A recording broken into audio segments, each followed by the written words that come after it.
اس حوالے سے آپ احباب کے سامنے پہلی حدیث پیش کرنے لگا ہوں جو زاد المعاد کی دوسری جلد صفحہ نمبر 332 پر موجود ہے۔ حضرت فضالہ بن عمیر بن ملوخ رضی اللہ تعالیٰ عنہ کا تذکرہ زاد المعاد کی دوسری جلد صفحہ نمبر 332 پر بڑی تفصیل سے موجود ہے۔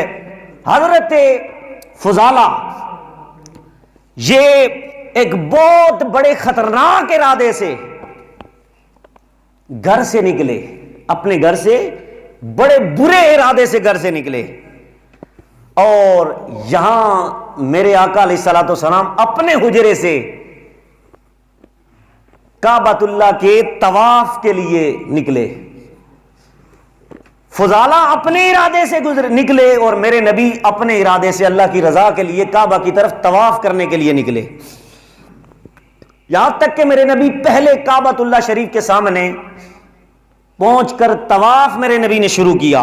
یہاں تک کہ میرے نبی طواف کر رہے تھے کہ فضالہ کہتے ہیں میں بھی پہنچ گیا، کعبہ کے ارد گرد پہنچ گیا اور میں نے دیکھ لیا، اور میرا دل ظلمت، تاریکی، اندھیروں کا مرکز تھا، میں کافر تھا، اور میرا دل حضور علیہ الصلوۃ والسلام کی دشمنی سے بھرا ہوا تھا۔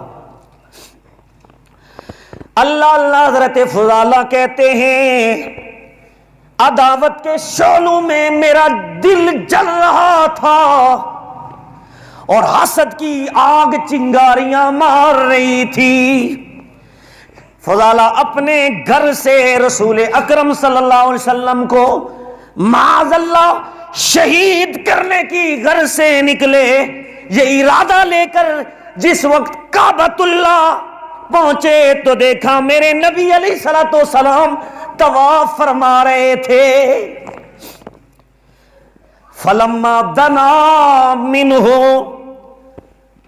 فضالہ کہتے ہیں جب میں رسول اللہ کے قریب پہنچا تو میرے نبی نے مجھے دیکھ لیا اور میرے نبی نے استفہامیہ انداز میں کہا افضالتو، کیا تم فضالہ ہو؟ کہتے ہیں میں پیچھے تھا، میرے آقا آگے طواف کر رہے تھے، کہتے ہیں میرے نبی نے استفہامیہ جملے میں کہا کیا تم فضالہ ہو؟ تو حضرت فضالہ نے کہا نعم، ہاں میں فضالہ ہوں۔ کیا ہوں؟ میں فضالہ ہوں۔ میرے نبی نے فرمایا ماذا کنت تحدث بہ نفسک، تم اپنے آپ سے کیا باتیں کر رہے ہو؟ میرے نبی نے فضالہ سے پوچھا اے فضالہ تم اپنے آپ سے کیا باتیں کر رہے، یعنی دل میں تم کیا منصوبہ لے کر آئے ہو؟ یہ نہیں پتا یہ وہ نبی ہے جو دل کے حالات سے بھی واقف ہے۔ جس وقت آپ نے اس فضالہ کو متنبہ کیا اور پوچھا تمہارے دل میں کیا ہے، وہ دشمنی جو تم لے کر میرے قتل کے منصوبے کے لیے میرے پاس مجھے قتل کرنے کے لیے آئے ہو، فضالہ کہنے لگے لا شیء، کہنے لگے یا رسول اللہ میرے دل میں کوئی شے نہیں ہے۔ کہتے میں تو اپنے معاملات کے لیے آیا ہوں، میں اس لیے نہیں آیا۔ سمجھ گئے کہ حضور بھی سمجھ گئے ہیں۔ کہتے ہیں ویسے ہی میں آیا ہوں، میرا ایک کوئی اس طرح کے خطرناک کام سے کوئی ارادہ نہیں ہے، میں تو اور کسی کام کی غرض سے یا اور کسی مسئلے کی وجہ سے نہیں ہوں، میں تو گھر کا طواف کرنے کے لیے آیا ہوں، اللہ کے گھر کا طواف کرنے کے لیے آیا ہوں۔ اور بلکہ الٹا یہ کہہ دیا، حضرت فضالہ کہتے ہیں میں نے الٹا یہ کہہ دیا کنتو اذکر اللہ تعالی، کہتے ہیں میں تو اپنے رب کا ذکر کرنے کے لیے آیا ہوں۔ کہتے ہیں جس وقت فضالہ نے یہ کہا میں تو ذکر الہی میں مصروف تھا، ادھر کعبہ شریف کے پاس آ گیا ہوں۔ کہتے ہیں اچانک میرے نبی نے جب فضالہ کی یہ بات سنی، یہ تو مجھے قتل کرنے کے لیے آیا ہے لیکن میرے ساتھ ڈرامے لگا رہا ہے، میرے نبی مسکرائے۔ فضحک النبی صلی اللہ علیہ وسلم، میرے نبی نے جب فضالہ کی یہ بات سنی، یہ تو مجھے قتل کرنے کے لیے آیا ہے اور ساتھ مجھے کہتا ہے میں تو اللہ کا ذکر کرنے کے لیے آیا ہوں، میرے نبی اس بات پر مسکرائے۔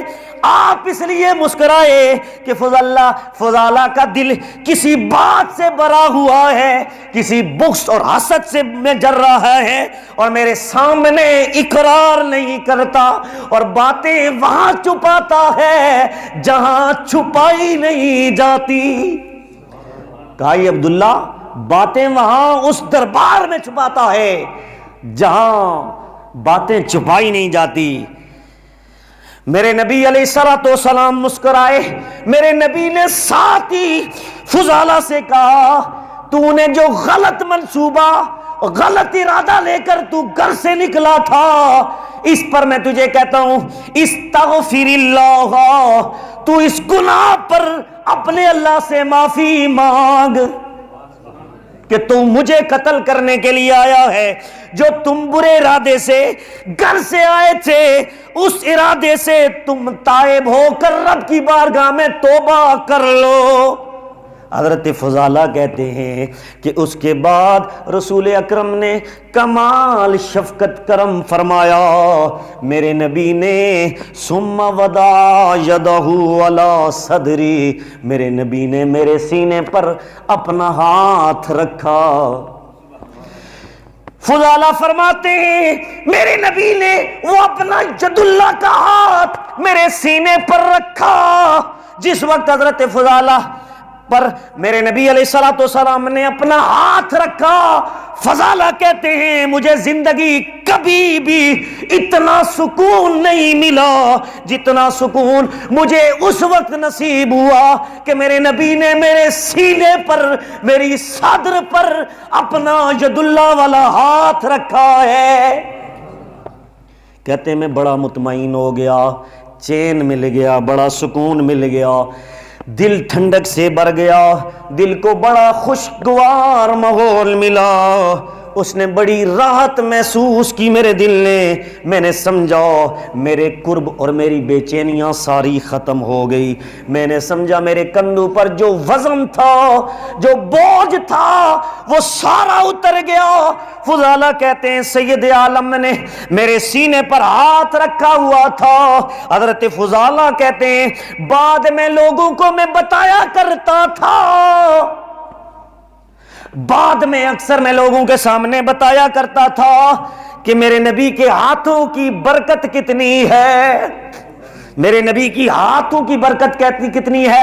کہتے ہیں میں قسمیں کھا کھا کے بعد میں اس ہاتھ ید اللہ والا ہاتھ جو میرے نبی نے کعبہ کے سامنے میرے سینے پر رکھا تھا، میں لوگوں کے سامنے قسمیں کھا کھا کے کہتا تھا واللہ ما رفع یدہ عن صدری حتی ما خلق اللہ شیئا احب الی منہ۔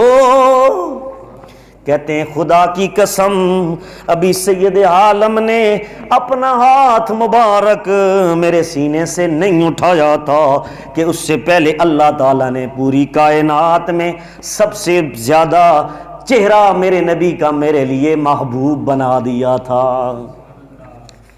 یعنی کہ میرے نبی کے ہاتھ مبارک کی برکت کا عالم یہ تھا کہ جس سینے میں میرے نبی کا بغض تھا اور جو جسم میرے نبی کو قتل کرنے کے ارادے سے گھر سے نکلا تھا، میرے نبی کا ہاتھ جب سینے پر پڑا تو حضرت فضالہ خود کہتے ہیں کہ اندر سے آواز آئی کہ تو غلط کر رہا ہے۔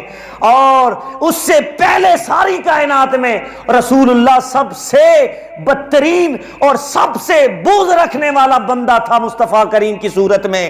جب میرے نبی نے ہاتھ رکھا تو پوری کائنات میں اللہ رب العزت نے سب سے پیارا مصطفیٰ میرے لیے بنا دیا۔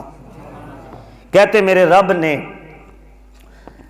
مجھے یہ توفیق عطا فرمائی کہ میرا سلام بھی تجھ سے بات کی اجازت نہیں دیتا۔ کہتے ہیں یہ سید عالم کے ہاتھ کی بیک ہے، ہاتھ کی عطا ہے اور ہاتھ کی بخشش ہے کہ جس کی وجہ سے شرم بھی ہے، حیا بھی ہے، سب کچھ اللہ تبارک تعالیٰ نے میرے سینے میں بھر دیا اور انقلاب آ گیا۔ یہ وہ سینے ہیں جو نور ایمان کا مرکز بن گئے، جو پہلے کھنڈرات کی صورت میں تھے اور ظلمت کی تاریکیوں میں تھے، اللہ رب العزت نے انہیں نور ایمان عطا کر دیا اور یہ دل نور ایمان سے جگمگا اٹھے۔ حضرات محترم آگے چلیے، دوسرے ایک صحابی یہ کہتے ہیں مجھے اللہ رب العزت نے ایمان عطا کر دیا، حضرت فضالہ کہتے ہیں۔ تو یاد رکھیے یہ پہلے حالت کفر میں تھے، حضور کا ہاتھ لگا، قرآن کہتا ہے لِتُخْرِجَ النَّاسَ مِنَ الظُّلُمَاتِ إِلَى النُّورِ، یہ وہ نبی ہے تمہیں کفر سے نکال کر ایمان عطا کر دیتا ہے۔ دوسرے صحابی حضرت دماد، ان کے بارے میں آتا ہے پورا ماجرا مسلم شریف کی حدیث نمبر 868 کتاب الجمعہ باب تخفیف الصلاۃ والخطبہ میں موجود ہے۔ حضرت دماد بھی بڑے عجیب انسان سے، وہ بھی عجیب انداز میں دار اسلام